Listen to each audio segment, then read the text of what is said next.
Transgender people make up less than 1% of the population, yet in the last decade, and I'll be generous, because really this has just been in the last 5 years, the cases that I just shared with you. In the last decade, let's say, they account for a disproportionate share of high-profile mass shootings. That's not a coincidence. That's not chance. That is a symptom of a darker sickness. Okay, so we're told every day by the media and by our government that transgenderism is simply an identity, something to be celebrated, something to even be affirmed. But the hard numbers tell us a different story. Study after study shows us that transgender individuals are violent. Okay, so what do I mean by that? They attempt suicide at astronomical rates. Suicide is violence.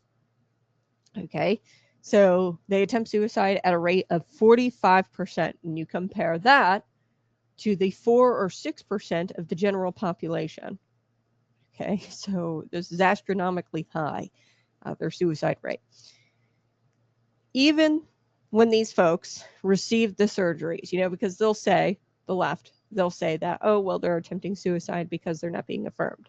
We have more affirmation out there now for transgender folks than ever before, and the suicide rate still continues to be high, even among those individuals who receive the surgeries, receive the hormone treatments, live in affirming environments where their parents affirm their gender identity. The suicide risk for even those who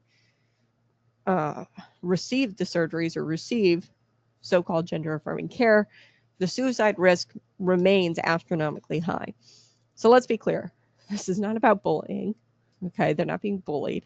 This is not just about a lack of acceptance out here. Okay, this is about a profound psychological disorder, distress, and this is about souls who are in torment. Okay, and instead of addressing that torment, and instead of offering healing, our society calls mutilation medicine, and they call the confusion health. And when broken, angry, confused people are told that their suffering is righteous and that Christians are their enemies and that America and Israel are evil,